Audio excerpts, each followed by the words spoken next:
بسم الله الرحمن الرحيم. اهلا بكم حبايبي. النهارده باذن الله هنعمل تخليل الجزر. هنعمل تخليل الجزر، مش هنقطعه، هنخليله زي ما هو سليم كده. هناخده طبعا، غلينا ميه على البوتاجاز بالشكل دون وطفينا عليها وهنسقط فيها الجزر. بسم الله الرحمن الرحيم في قلب الميه المغليه.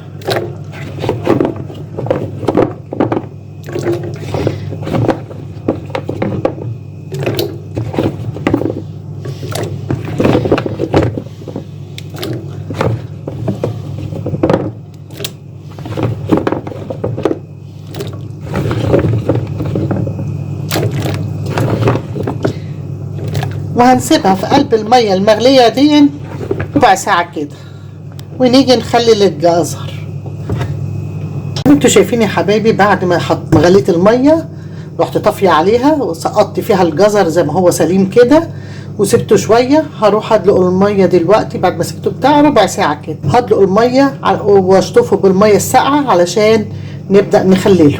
زي ما انتوا شايفين يا حبايبي، بعد ما دلقت المية السخنة من على الجزر وشطفته بمية ساقعة بالشكل اللي انتوا شايفينه دون، حد هيسألني يقول لي طب انت عملتي ليه كده، حطيتيه في مية سخنة ليه؟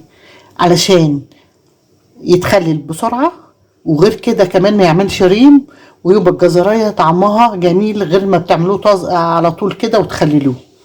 ده بيخلي في التخليل احلى. هنيجي هنا هنجيب البرطمانات ونسقطه كده. طيب حد برضه هيقول لي طب انت ليه ما قطعتيش الجزر حتت؟ لما بيتقطع حتت ما بيستحملش، اما لما بيتحط كده هون وتيجوا لما يستوي تيجوا تطلعوا منه وتخرطوه بيبقى جميل ويصبر معاكم، ممكن يقعد معاكم سنه ما يبصش ولا يجرى له اي حاجه، غير اللي بيبقى متقطع. طلعوا على القد اللي انتوا هتاكلوه وروحوا مقطعينه ومشكلينه زي ما انتوا عايزين. حتى اللفت، انا اللفت برضو مش بقطعه، بحطه سليم زي ما هو ووقت ما كده وانا اروح مطلعها ومقطعها ومشكله زي ما انا عايزه. ليه برضو؟ علشان كمان ما بيستحملش وبيروح بايظ على طول. اما لما الواحد بيعمل الواحده بوحدتها كده بيقعد معانا فتره كبيره ويبقى زي الفل كده. هون ملينا البرطمان دون، نملى البرطمان التاني.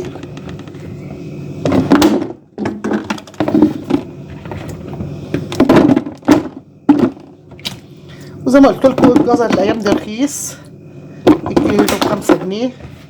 هاتوا خللوا واعملوا لكم شويه تخليلات حلوه عشان شهر رمضان. كل سنه وانتم طيبين. لسه في 15 يوم، في ال 15 يوم دول تكون الحاجه اتخللت وبقت زي الفل.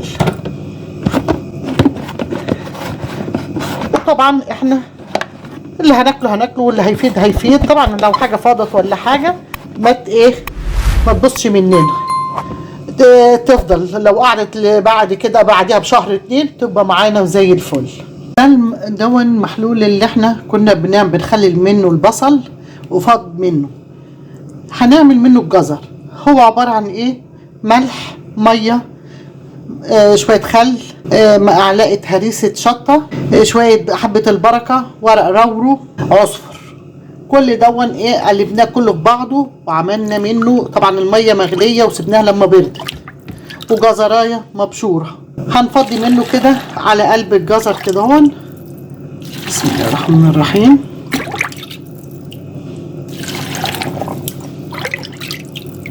وطبعا عملنا اختبار للبيضه، تعرفوا ازاي ان الملح مظبوط. هتروحوا حاطين بيضه نيه فيها، لو قعدت في ارضيه البرطمان، في ارضيه الحاجه اللي انتوا حاطين فيها الملح والميه، يبقى عايزه ملح تاني. لو لقيتوها عامه كده يعني مش بتطلع الوش كلها، لا يا دوبها عايمه كده، تعرفوا ان المظبوط الملح بتاعه مظبوط.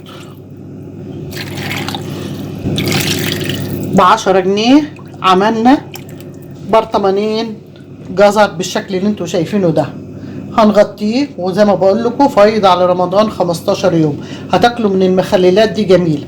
يبقى احنا عملنا مخلل البصل اهو في البرطمانين، برضو البرطمانين دولت ب10 جنيه، جايبه 2 كيلو ب10 جنيه، والجزر برضو جايبه 2 كيلو ب10 جنيه. عملوا برطمانين. يا رب يعجبكم. السلام عليكم ورحمه الله وبركاته.